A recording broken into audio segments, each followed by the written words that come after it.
പാർവതി പറഞ്ഞതുപോലെ നല്ലൊരു പയ്യനെ കിട്ടിയ വച്ച് താമസിപ്പിക്കാതെ നിന്റെ വിവാഹം നടത്താം. ഇല്ല, അത് നടക്കില്ല. ഇവളെ ഡിവോഴ്സ് ചെയ്, എന്നിട്ട് എന്നെ വിവാഹം കഴിക്കേ.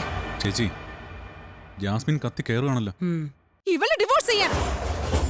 ജാസ്മിൻ, വിശാൽ സാറ് എന്നെ ഡിവോഴ്സ് ചെയ്യുന്നോ? സാർ അതൊരിക്കലും ചെയ്യില്ല.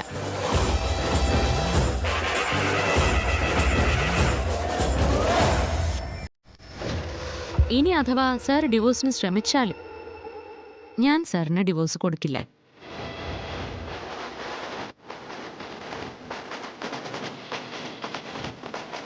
അപ്പൊ നീ എന്ത് ചെയ്യും? ജാസ്മിൻ, നീ വേറെ വിവാഹം കഴിച്ച് സുഖമായിട്ട് ജീവിക്കുന്നതാണ് നല്ലത്.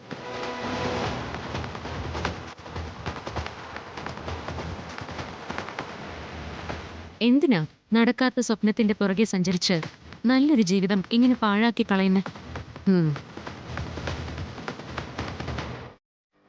അതുമാത്രമല്ല, ഒരു പ്രധാനപ്പെട്ട കാര്യം പറയാനും കൂടിയാ ഞാൻ ഇങ്ങോട്ടേക്ക് വന്നത്.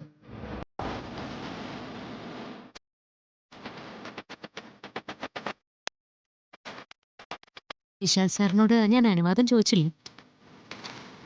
എങ്കിലും വിശാൽ സാറ് എതിർപ്പൊന്നും പറയില്ലെന്നാണ് എൻ്റെ വിശ്വാസം.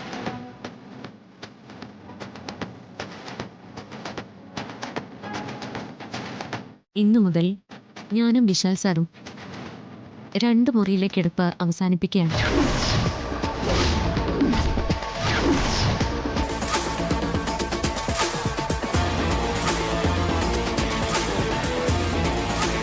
ഞങ്ങള് ഭാര്യ ഭർത്താക്കന്മാരല്ലേ,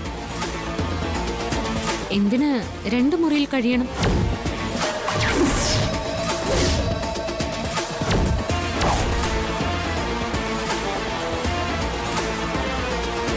ഞങ്ങൾ ഇന്നു മുതൽ ഒരുമിച്ച് ഒരു മുറിയിൽ കഴിയും.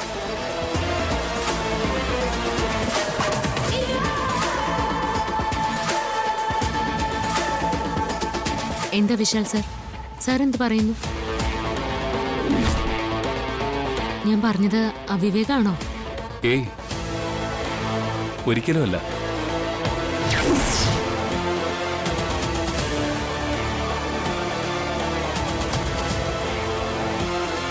ഇത്രയും നാളും നീണ്ടുപോയി എന്നുള്ളൊരു വിഷമമാണ് എനിക്കിപ്പോ തോന്നുന്നത്. ഇപ്പോഴെങ്കിലും ഇങ്ങനൊരു തീരുമാനമെടുത്തല്ലോ, നന്നായി മക്കളെ. അപ്പോ നിങ്ങളുടെ പ്രഥമ രാത്രിക്ക് ആശംസകൾ 2 പേർക്കും.